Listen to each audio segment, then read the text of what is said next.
Many teachers nowadays emphasize relaxation as something to be helpful to their piano students in progressing to higher levels of playing because a lot of people struggle with tension and fatigue at the piano. But what most people don't know, and what I'm going to explain in this video, is that too much relaxation can actually be a bad thing. So if that's interesting, let's get right into it. Hey guys, welcome back to the channel. So this video is all about relaxation and the pitfalls that most people don't know about when it comes to relaxation. The first thing that I want to talk about is relaxation and tension. So many teachers really emphasize this concept of relaxation because relaxation is the opposite of tension, okay? Now when we talk about tension, we're not just talking about any kind of muscular activity, which is technically what tension is, but we're talking about excess tension, so tension that we don't really need.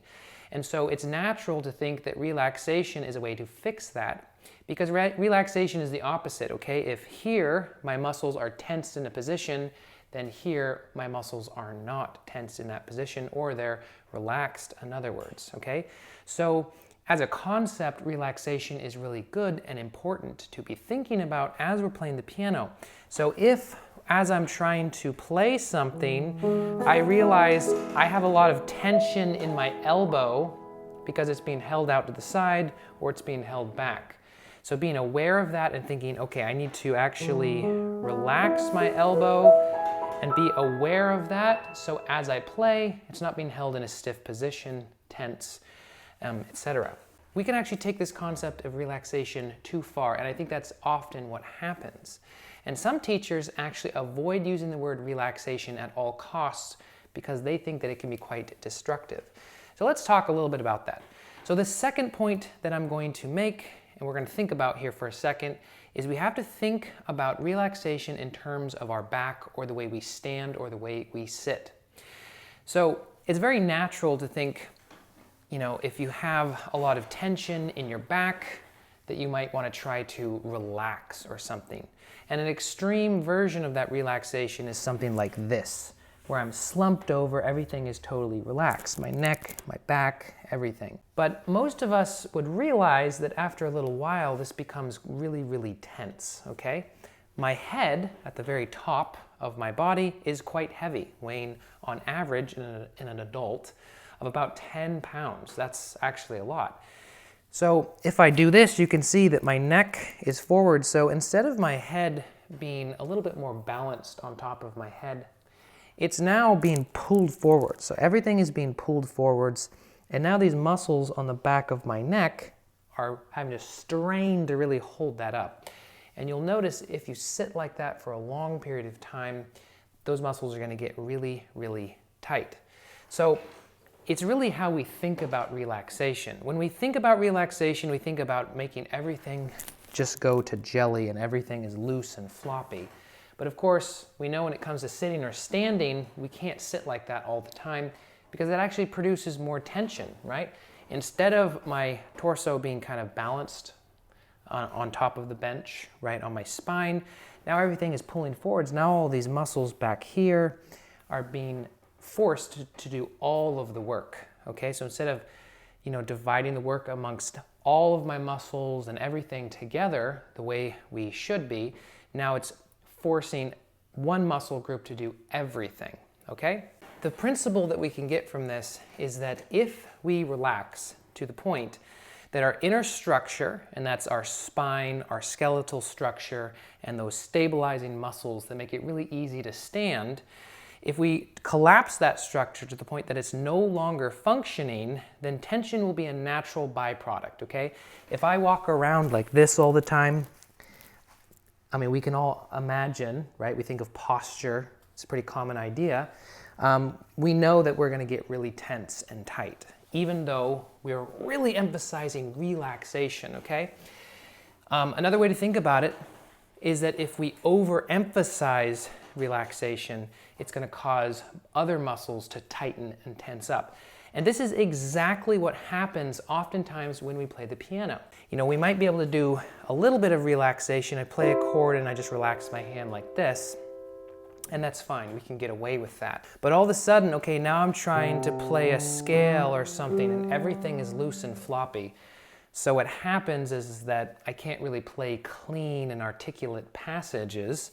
Or the other thing that happens, okay, is that everything is just so over-relaxed that now actually my wrists are bearing a lot of pressure.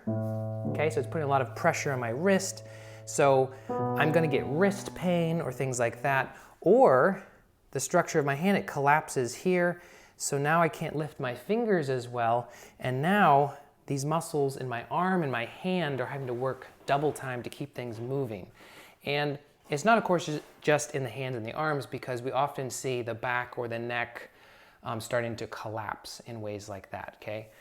Because we're thinking of trying to relax, think relaxing thoughts, okay?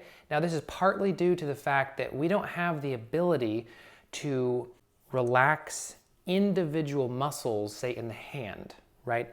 I could rattle off the name of one particular muscle in your hand and say, relax that, and you wouldn't be able to, because that's not really how our bodies work. Mostly our bodies work in a holistic way. So when we stand, everything is working together.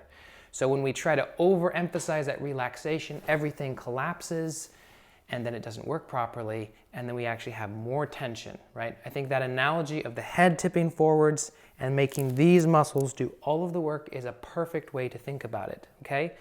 Whether it's relaxing and collapsing in the wrist or actually in the elbow. So my elbow feels really relaxed or something, but really it needs to move with my hand, okay? The third point here is that we always have to think about relaxation in the terms of good posture or balance, okay, or alignment, okay?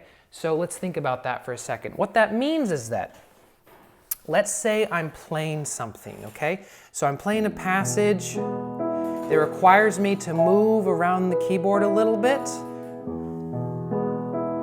And let's say I notice that some of these larger intervals tend to pull my hands apart, or pull my fingers apart, and I feel like, okay, I have to make sure that I relax. But I can't just think about relaxing, or I'm gonna do something like this, where everything's a little loosey-goosey and just sort of floppy, okay? What I have to do is I have to think about relaxation, okay, in the terms of good posture, good alignment, balance. So I'm sitting with good posture, I'm not pulling my head forwards, my head is balanced on my neck, etc.